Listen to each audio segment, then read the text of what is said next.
Ya Nabi salam alaika, Ya Rasul salam alaika, Ya Habib salam alaika, salawatullah alaika. Allahumma salli ala Sayyidina Muhammad. Allahumma salli alaihi. Assalamualaikum warahmatullahi wabarakatuh. Waalaikumsalam warahmatullahi wabarakatuh. Alhamdulillah kita masih bisa bertemu lagi membahas suatu ilmu kuno zaman dahulu, membahas tentang pernikahan dan rumah tangga dan tata cara bersetubuh dengan baik dan benar. Jadi yang kemarin sampai mana? Assalamualaikum. Waalaikumsalam. Oh, niat belajar ora. Jenengan keng pundi? Saking mriki, Mas. Mereka mriki. Astagfirullahaladzim, wis gak apa. Anu Mas, foto rene sampean Mas. Oh, nggih. Supaya iki mesakne iki bolo Kurawa wadah iki. Nggih, kula tebih. Tebih nggih. Nanti muga-muga sampean sing hajat ngaji ndang kabul ing rabi. Amin. Bismillahirrahmanirrahim. Langsung mawon. Jadi membahas tentang rumah tangga. Bismillahirrahmanirrahim. Wa man jama'a fi lailatul 'id yakunul waladu zata siti asabi'a. Wa man utawi sing sapa wonge iku jama'a jima sapa man fi lailatul 'id ing dalem wengi dina riyaya. Siapa saja yang bersetubuh pada malam hari raya, baik hari raya Idul Fitri ataupun hari raya Idul Adha, yakunu al-waladu mukhlishon, yakunu al-waladu dza siti asabi'a, yakunu mongko bakal ana sapa waladu ana iku dza asabi'a, duweni pira-pira driji kang 6.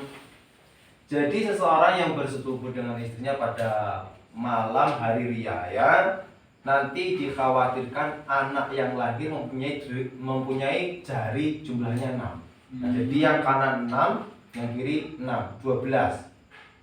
Itu kebanyakan seperti itu. Ada yang jumlahnya 4, ada yang jumlahnya malah 7 tangan jarinya. Jadi diusahakan jangan bersetubuh dengan istrimu pada malam hari raya, baik raya Idul Fitri ataupun hari raya Idul Adha.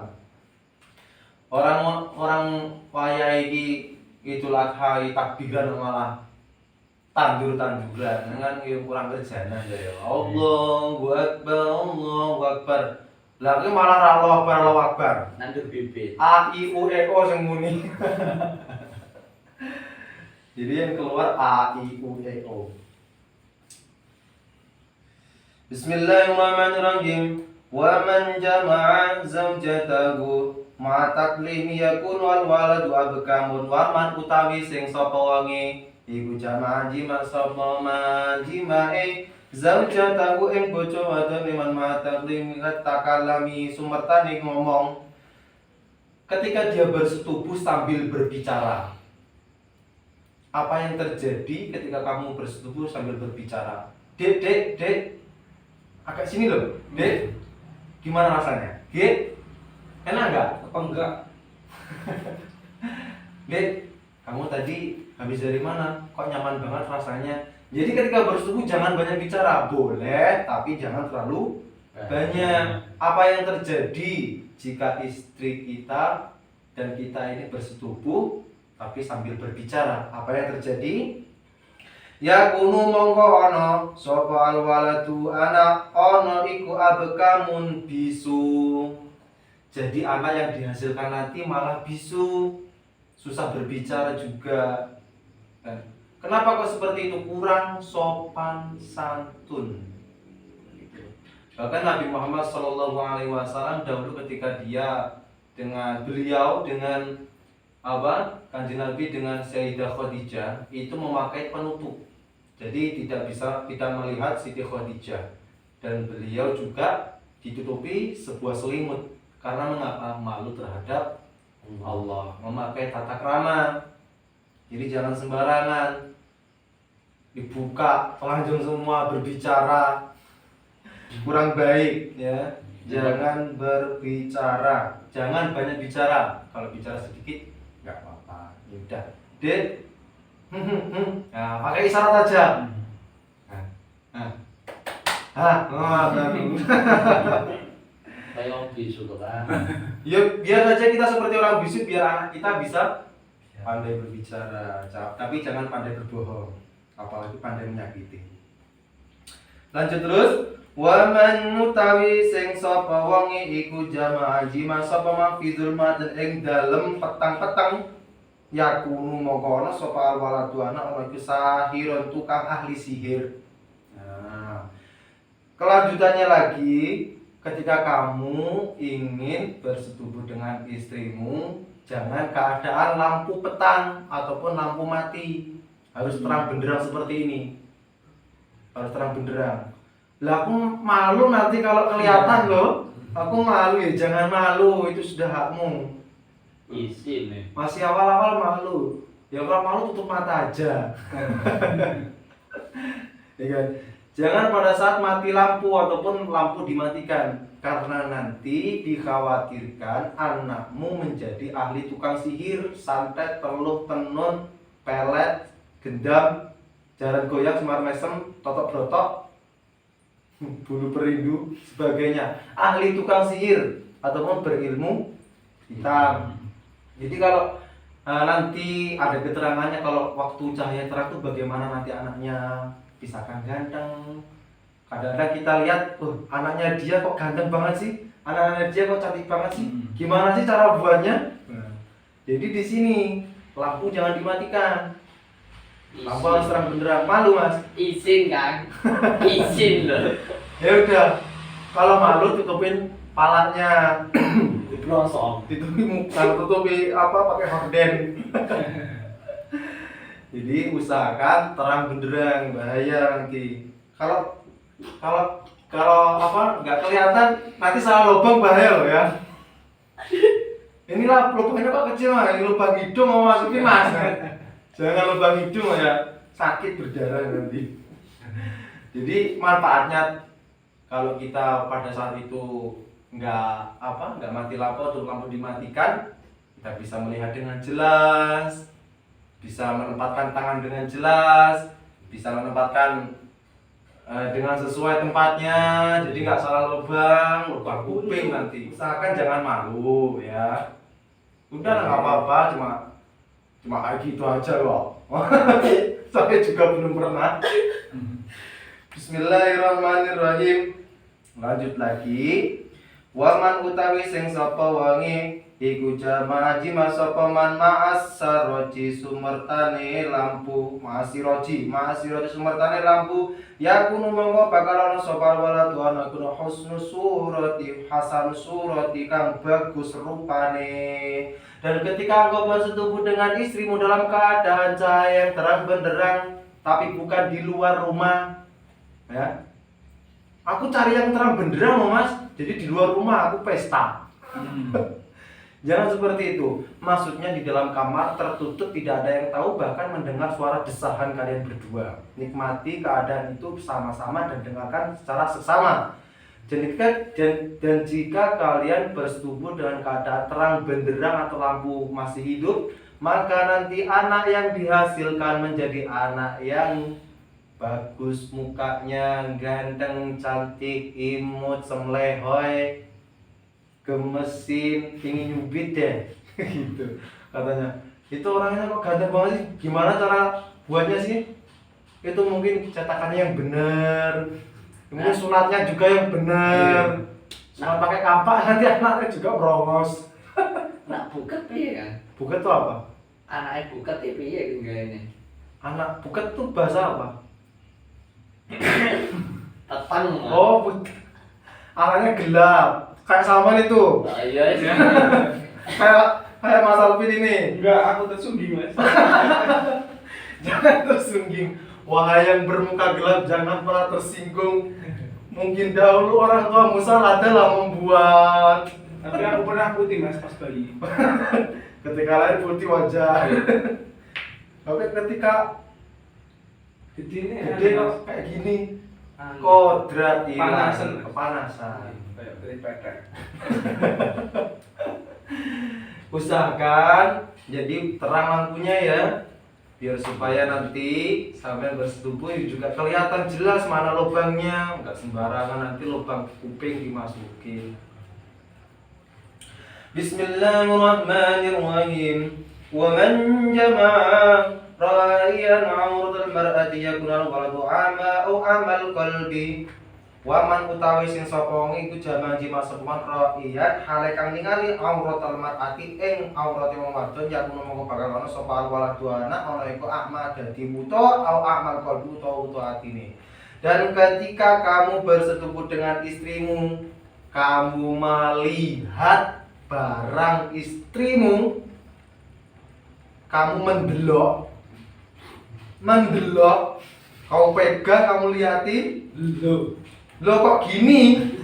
Nggak sama dengan yang aku kira-kirakan karena kita masih bujangan ya kan. Kita belum pernah tahu itu bagaimana bentuk yang asli realnya. Kita penasaran, dek, aku pengen lihat bentar aja dek. Apa sih mas? Udah ngomong kamu. Nah, jangan lakukan seperti itu.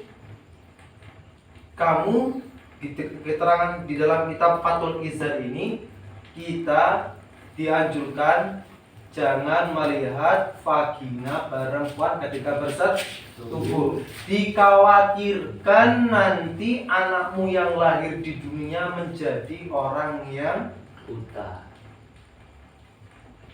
buta, tidak bisa melihat. Bisa dikatakan bukan hanya buta mata. Kalau nggak buta mata, buta hati. Yang lebih mengerikan buta hati. Tidak mengenal rasa kasih sayang, tidak mengenal rasa cinta, adanya cuma benci, dengki, iri, sombong dengan yang lainnya. Bahaya. Kalau seumpamanya mas, saya itu penasaran tapi nggak pengen lihat, cuma merasakan, ya udah merem aja. Dicoba-coba. Ya di itu, saya juga belum pernah. Jadi lihat tapi jangan melihat. Lihat, jangan melihat. Pakai hati, Dirasakan. pakai perasaan. Rokok dulu ya. Nggih. Mana ini korannya? Iki dijualan Pak. Jalan. Oke. Go. Jadi tadi Kopi. kamu jangan melihat ya. Diusahakan kalau penasaran tahan dulu. Kalau ngintip gimana? Ya kalau ngintip ya sedikit aja. Kalau Jangan pas lama-lama. nggak lagi berhubungan, lihat bagaimana waktu. Kalau nggak sengaja nggak apa-apa. Pas mandi gitu kan biasanya ada yang mandi bareng gitu kan. Ada yang mandi bareng. Bagaimana? Nggak apa-apa berarti. Kalau pas mandi bareng tuh lihat ya.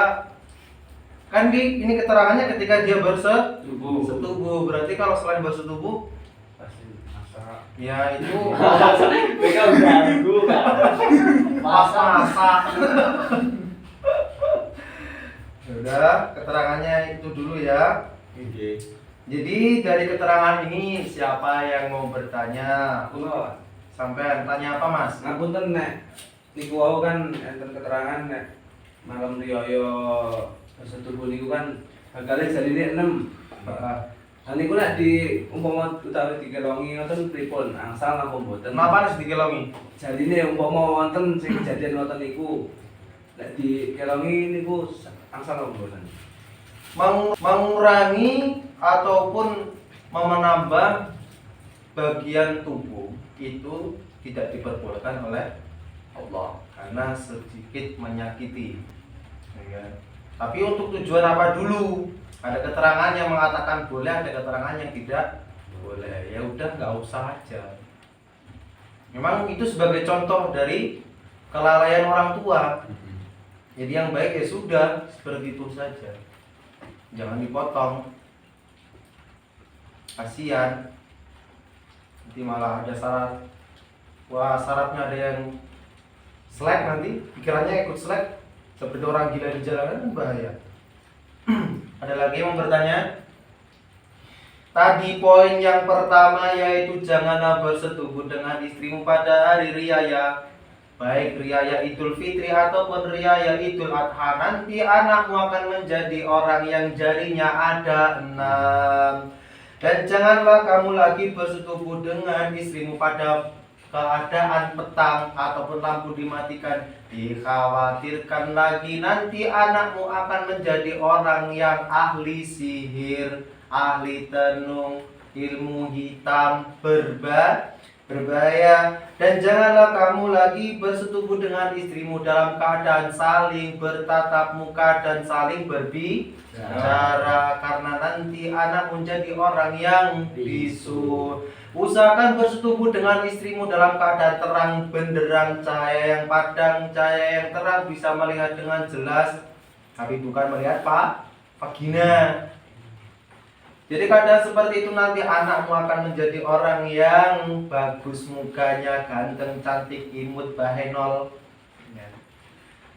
Dan janganlah kamu lagi bersetubuh dengan istrimu dalam keadaan kamu melihat bentuk dari bagian vagina perempuan.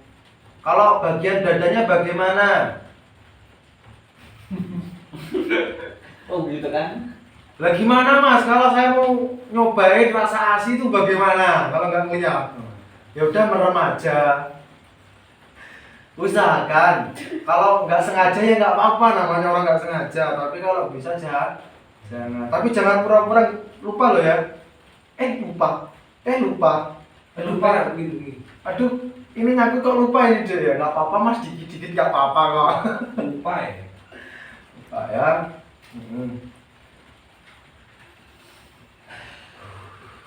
Nanti keterangan ini semoga bermanfaat bagi kita semua. Amin.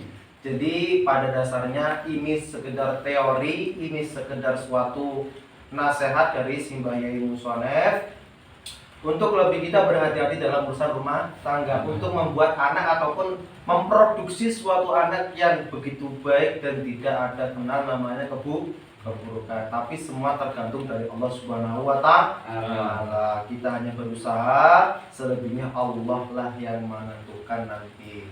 Sekian dulu.